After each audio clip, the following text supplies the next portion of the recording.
Hello everyone, welcome back to my channel. So today is day 11 of our English learning journey. So हमने day 10 से शुरुआत किया था tenses का और उसमें हमने प्रेजेंट टेंस के बारे में हमने सीखा था विद रूल्स और एग्जांपल्स। और आज हम पास्ट टेंस के बारे में और फ्यूचर टेंस के बारे में पूरी डिटेल्स में समझेंगे और उनके रूल्स भी लेंगे, एग्जांपल्स भी लेंगे और आज हमारे टेंसेस ऑलमोस्ट कवर हो जाएंगे। तो चलिए स्टार्ट करते हैं वीडियो को। और जो लोग चैनल पर बिल्कुल नए वो चैनल को सब्सक्राइब कर लीजिए ताकि डेली आपको इस तरह का वीडियो मिलता रहे। So let's start the video without wasting any time. तो पास्ट जो हमारे टेंसेज होते हैं वो तीन प्रकार के होते हैं, प्रेजेंट, पास्ट और फ्यूचर। प्रेजेंट टेंस के, पास्ट टेंस के, फ्यूचर के, तीनों के चार चार टाइप्स होते हैं जो कि सेम होते हैं। तो आज पहले हम पास्ट टेंस के बारे में पढ़ेंगे जिसके चार टाइप्स होते हैं। तो फर्स्ट जो रहता है वो रहता है पास्ट इंडेफिनिट सिंपल टेंस। इसको इंडेफिनिट भी बोलते हैं, सिंपल भी बोलते हैं, इसमें कंफ्यूज नहीं होना है। इंडेफिनिट को ही सिंपल बोला जाता है। तो पहला है पास्ट इंडेफिनिट टेंस। इसकी क्या पहचान होती है? जब वाक्य के अंत में था, थी, थे आता है उसे पास्ट इंडेफिनिट टेंस कहा जाता है। हमेशा याद रखना है, जब भी वाक्य के अंत में था, थी, थे आएगा वो पास्ट इंडेफिनिट टेंस होगा। इसका स्ट्रक्चर कैसा होता है? पहले सब्जेक्ट लगाना है हमें जो कि कर्ता होता है, जो टेंस में सेंटेंस में क्रिया करने वाला होता है सब्जेक्ट, पहले वो आएगा। फिर जो भी क्रिया हो रही होगी उसकी वर्ब, जो हमारी क्रिया होती है वर्ब, उसकी सेकंड फॉर्म आएगी, उसके बाद ऑब्जेक्ट आएगा। तो इसके कुछ एग्जांपल्स मैं आपको यहाँ पे बताती हूँ। मैं स्कूल गया था। मैं जो है एक सब्जेक्ट है यानी क्रिया करने वाला है, कर्ता है। तो सबसे पहले सब्जेक्ट आएगा तो हमने यहाँ पे आई लगा दिया। वेंट, वेंट जो होता है वो गो की पास्ट फॉर्म होती है, सेकंड फॉर्म होती है। जाना होता है, गो होता है जाना, और गया था होता है went. I went to school, object हो गया स्कूल। वह बाज़ार गई थी। शी ये एक सब्जेक्ट है यानी करता है, क्रिया करने वाला है। She went to the market, मतलब गई थी, बेंट, गो का हो गया बेंट हो गया, सेकंड फॉर्म गो की होती है went. She went to the market. वे गांव गए थे। वे का मतलब होता है दे। वे को इंग्लिश में बोला जाता है दे, जो कि एक सब्जेक्ट है। They went to the village. Ram ने खाना बनाया था। Ram cooked food. Ram subject हो गया, कुक जो होता है खाना बनाना होता है, बट ये सेकंड फॉर्म कुकी, कुकड हो जाती है तो ईडी लग जाएगा यहाँ पे, और खाना होता है फूड। हमने फिल्म देखी थी। We watched a movie. बच्चे खेल रहे थे। Children played games. उसने चाय बनाई थी। He made tea. मैं बस से गया था। आई वेंट बाय बस। उसने किताब पढ़ी थी। She read the book. वे कल दिल्ली गए थे। They went to Delhi yesterday. मैं कल बहुत थका हुआ था। I was very tired yesterday. वह स्कूल में थी। She was at school. वे मेरे दोस्त थे। They were my friends. वह मेरे साथ था। He was with me. हम देर से पहुँचे थे। We reached late. तो जो पास्ट इंडेफिनिट टेंस होता है वो एक सिंपल टेंस होते हैं। उसमें सिंपल जो भी इस तरह के सेंटेंसेस आते हैं उसमें सिंपली हमें सब्जेक्ट लगाना है, वर्ब की सेकंड फॉर्म लगानी है और ऑब्जेक्ट लगाना है। तो अभी नेक्स्ट हम लेते हैं पास्ट कॉन्टिन्यूअस टेंस। इसकी क्या पहचान होती है? जब वाक्य के अंत में रहा था, रही थी या रहे थे आता है उसे पास्ट कॉन्टिन्यूअस टेंस कहा जाता है। मतलब हमेशा ये याद रखना, रहा के साथ था, रहे के साथ थे आ रहा है तो वो पास्ट कॉन्टिन्यूअस टेंस होगा। उसमें सबसे पहले सब्जेक्ट आएगा, प्लस वॉज वर आएगा, प्लस वर्ब की फर्स्ट फॉर्म आएगी। फर्स्ट फॉर्म प्लस आईएनजी जो होती है वो उसको वर्ब की फोर्थ फॉर्म भी बोला जाता है। तो आईएनजी अगर आपको यहाँ नहीं लिखना है तो यहाँ पे डायरेक्टली आप वर्ब की फर्स्ट फॉर्म लिख सकते हैं प्लस ऑब्जेक्ट। इसके कुछ एग्जांपल्स लेते हैं। मैं पढ़ रहा था, आई वॉज रीडिंग। मैं यानी सब्जेक्ट, अब वोज वर्ब किसके साथ आएगा?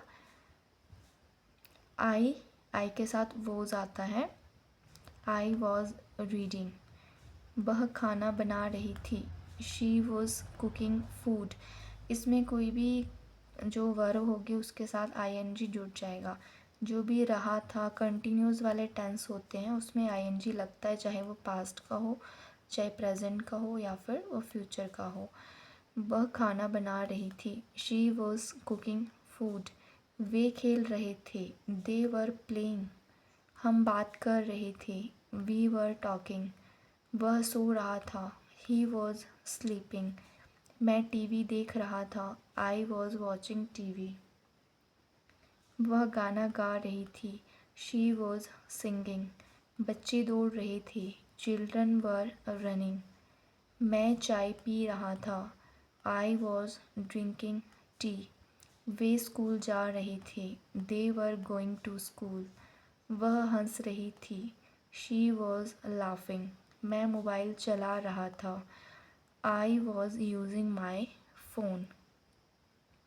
हम पढ़ाई कर रहे थे, वी वर स्टडिंग। वह बारिश में चल रहा था, he was walking in the rain. मैं पत्र लिख रहा था, I was writing a letter. अब वोज और वर किसके साथ आएगा अगर आपको कन्फ्यूज़न है? आई के साथ वोज आएगा, he was, she was, it was, या फिर किसी नाम के साथ। वर किसके यानी कि सिंगुलर के साथ वोज आएगा, प्लूरल के साथ वर आएगा। यू वर, दे वर, ठीक है, ये प्लूरल के साथ आएगा, ये सिंगुलर के साथ आएगा। थर्ड है पास्ट परफेक्ट। इसमें काफ़ी सारे स्टूडेंट्स को कन्फ्यूज़न रहता है कि हैड कहाँ, पास्ट में हैड भी लगता है, वॉज भी लगता है, तो वो कहाँ लगेगा? तो वॉज वहाँ लगता है जहाँ पे वाक्य के अंत में रहा था, रही थी और रही थे आता है, वहाँ पे वॉज लगता है। और जहाँ पे चुका था, चुकी थी या चुके थे आता है, वहाँ पे हैड का यूज़ होगा। यानी कि वो एक परफेक्ट टेंस है कि वो हो चुका है, कंप्लीट हो चुका था। जब वाक्य के अंत में चुका था, चुकी थी, चुके थे आता है तो उसे पास्ट परफेक्ट टेंस कहते हैं। इसका स्ट्रक्चर क्या होगा? पहले subject plus had plus verb की third form plus object. Always remember this. चुका था, चुकी थी, चुके हैं, मतलब चुका था, चुकी थी या चुके थे आएगा तभी हैड का यूज़ होगा। रहा था, रही थी, रहे थे आता है तो वॉज वर्ब का यूज़ होगा। हैड का यूज़ सिर्फ इसमें यूज़ होगा। सो लेट्स एग्जाम्पल लेते हैं यहाँ पे। मैंने खाना खा लिया था। अब ज़रूरी नहीं कि यहाँ पे चुका था नहीं आ रहा है तो ये पास्ट परफेक्ट नहीं होगा। सेंटेंस का मीनिंग समझो कि वो खाना खा लिया था या चुका था, खाना खा चुका था या खाना खा लिया था, एक ही बात है। मैंने खाना खा लिया था, आई हैड ईटन फूड। वह स्कूल जा चुकी थी, she had gone to school. वे खेल चुके थे, दे हैड प्लेड। अब इसकी एक बात है कि इसमें सिर्फ एक ही हेल्पिंग वर्ब है, चाहे वो सिंगुलर के साथ लगे, आई के साथ लगे, ही के साथ लगे, वॉज के साथ लगे, सभी के साथ हैड ही लगेगा। मैंने खाना खा लिया था, आई हैड ईटन फूड। वह स्कूल जा चुकी थी, she had gone to school. वे खेल चुके थे, दे हैड प्लेड। हमने काम कर लिया था, we had done the work. उसने चाय बना ली थी, ही हैड मेड टी। मैं पढ़ाई कर चुका था, आई हैड स्टडीड। बच्चे सो चुके थे, द चिल्ड्रन हैड स्लेप्ट। वह अपना बैग भूल गई थी, she had forgotten her bag. मैंने उसे देखा था, आई हैड सीन हिम। उन्होंने फ़िल्म देख ली थी, they had watched the movie. हमने टिकट बुक कर ली थी, we had booked the ticket. वह घर पहुंच चुका था, ही हैड रीच्ड होम। मैंने काम शुरू कर दिया था, I had started the work. उसने मुझसे बात की थी, he had talk to me. मैंने किताब पढ़ ली थी। I had read the book. इसमें कुछ भी चेंजेस नहीं होंगे, बाकी सब सेम रहेगा। बट इस तरह का कोई भी सेंटेंस आए जो हो चुका था पास्ट में, तो सिर्फ आपको सब्जेक्ट के साथ हैड लगा देना, बाकी सब सेम रहेगा, कुछ भी चेंजेस नहीं होंगे। तो नेक्स्ट है हमारा past perfect continuous. Past perfect continuous की क्या पहचान होती है?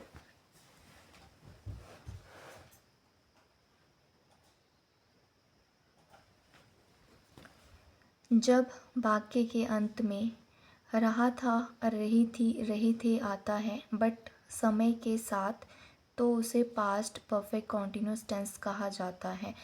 अब पास्ट कॉन्टिन्यूअस टेंस जो हमारा सेकंड टाइप था उसमें भी सेम यही चीज़ थी। रहा था, रही थी, रहे थे, आ रहा था, तो पास्ट कॉन्टिन्यूअस टेंस था। बट यहाँ पे पास्ट परफेक्ट कॉन्टिन्यूअस है, तो समय के साथ अगर आ रहा है तो वो पास्ट परफेक्ट कॉन्टिन्यूअस होगा। इसका स्ट्रक्चर होगा सब्जेक्ट प्लस हैड तो लगना ही लगना है, इट्स मैंडेटरी, प्लस बीन भी लगना ही है, बीन भी लगाना ही है, प्लस वर्ब की फर्स्ट फॉर्म के साथ आईएनजी लगेगा, प्लस ऑब्जेक्ट, प्लस सिंस या फॉर दोनों में से एक तो लगाना ही है, प्लस जो टाइम दिया गया है, यानी कि समय के साथ की अगर सेंटेंस में बात हो रही है तो वो टाइम भी लगाना है। तो इसके कुछ एग्जांपल्स लेते हैं। मैं 2 घंटे से पढ़ रहा था। आई हैड तो लगना ही है, पहले सब्जेक्ट लगाया, आई हैड लगाना है, हैड बीन भी लगाना ही है। रीडिंग पढ़ना होता है, रीड, वर्ब की फर्स्ट फॉर्म होती है रीड, तो प्लस आईएनजी लग गया, रीडिंग हो गया, प्लस ऑब्जेक्ट यहाँ नहीं है। फोर, सिंस या फोर दोनों में से कुछ तो लगना है, तो फोर क्यों लगा है?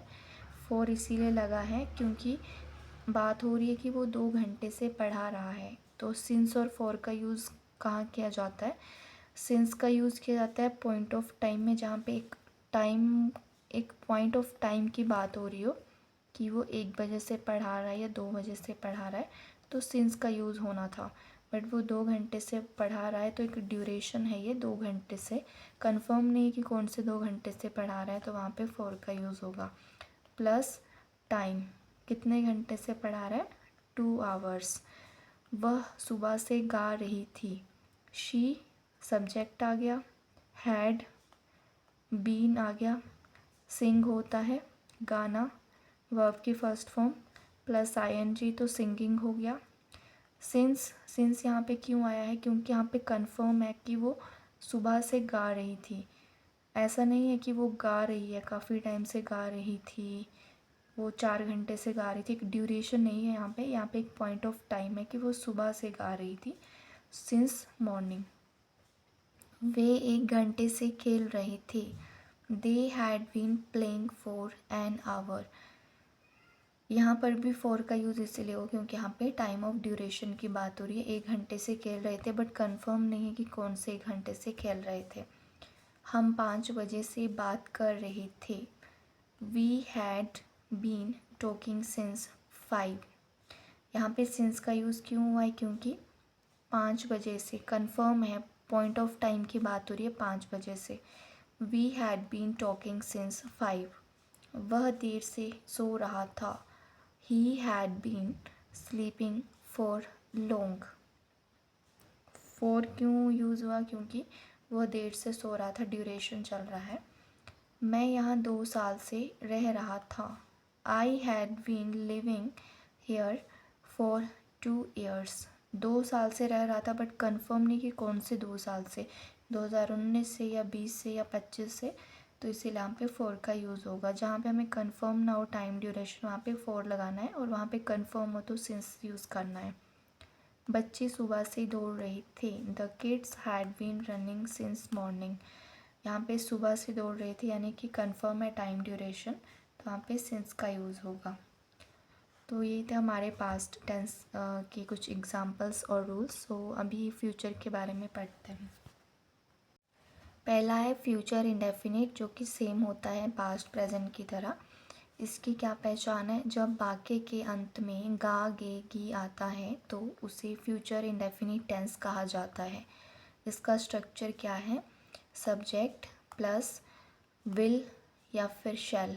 अब इसमें विल और शैल दो हैं, बट आप विल अभी ज़्यादातर विल का ही यूज़ हो रहा है तो हम विल का ही यूज़ करेंगे सभी के साथ।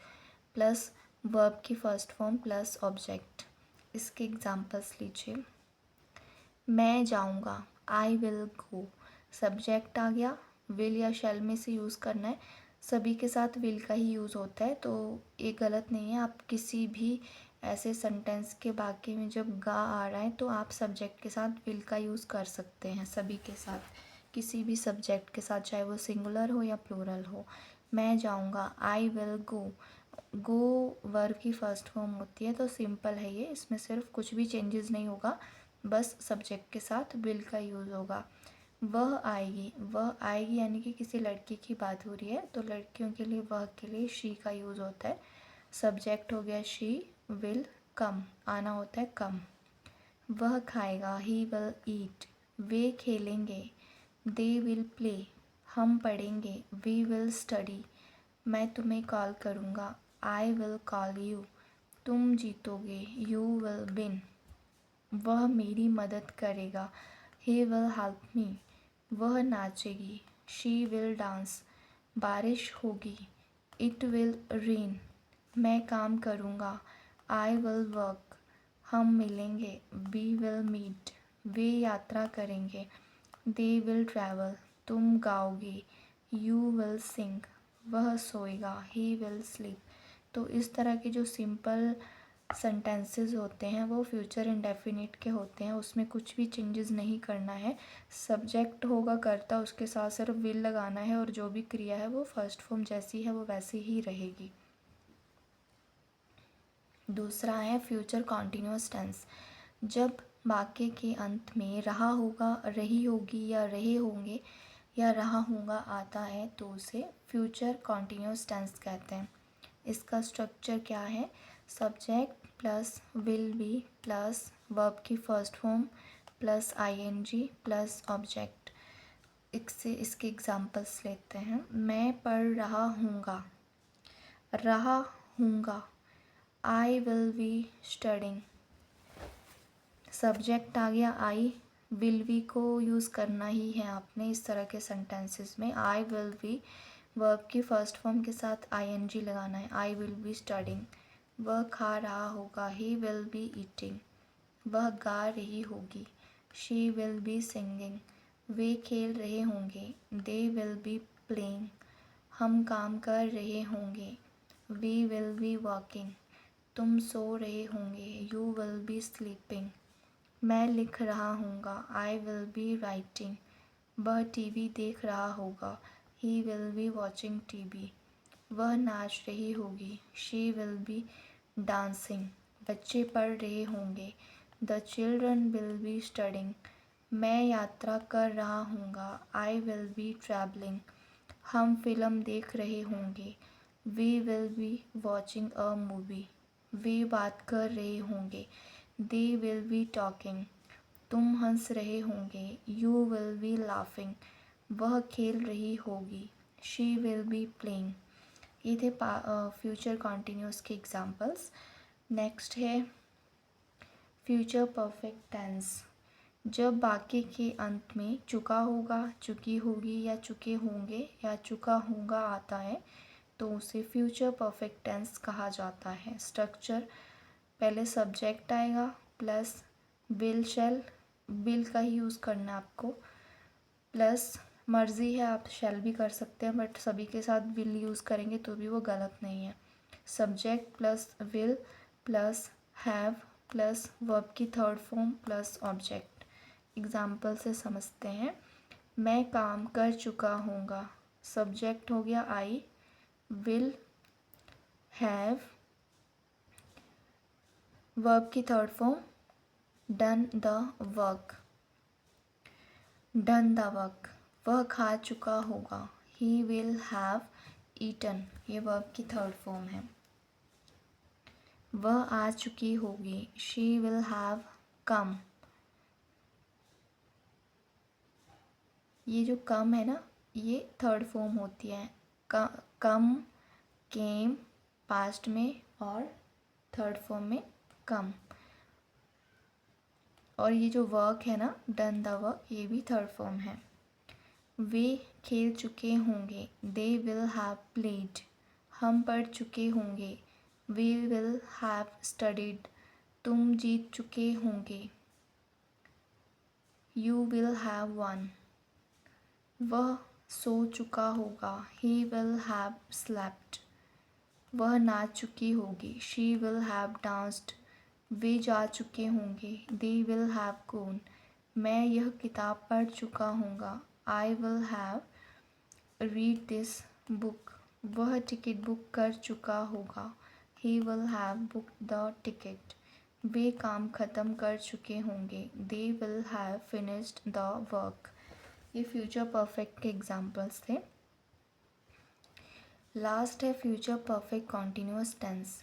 जब वाक्य के अंत में रहा होगा, रही होगी या रहे होंगे, रहा होगा, रही होंगी और समय की अवधि दी हो, यानी कि सिंस फोर के साथ, तो उसे फ्यूचर परफेक्ट टेंस कहा जाता है। यानी अगर वाक्य के अंत में ये सब आता है बट टाइम ड्यूरेशन के साथ आ रहा है, तो वो फ्यूचर परफेक्ट कॉन्टिन्यूअस टेंस होगा। इसका स्ट्रक्चर होगा, पहले सब्जेक्ट आएगा प्लस विल आएगा प्लस हैव बीन आएगा। सिर्फ हैव बीन सबके साथ ही हैव बीन यूज़ होगा। वर्ब की फर्स्ट फॉर्म के साथ ING plus object plus since या फिर फॉर प्लस टाइम। इसके एग्जाम्पल्स हैं, मैं सुबह से पढ़ रहा हूँगा, I will have been, subject I, will have been verb की फर्स्ट फॉर्म के साथ आईएनजी, सिंस इसलिए आ रहा है सुबह से, यानी एक पॉइंट ऑफ टाइम है, सिंस मॉर्निंग। वह 5 बजे से काम कर रहा होगा, he will have been working since 5 o'clock। मैं 2 घंटे से पढ़ रहा हूँगा, I will have eaten studying for 2 hours। वह 3 दिन से बीमार होगा, he will have been sick for 3 days। So ये था हमारा आज का वीडियो। आई होप वीडियो आपको पसंद आया हो। सो आज हमारे टेंसेज ऑलमोस्ट इसमें कवर हो गए हैं। अगर आपको पीडीएफ चाहिए तो मेरे पास पीडीएफ भी अवेलेबल है। तो चलिए मिलते हैं नेक्स्ट वीडियो में। Thanks for watching my video.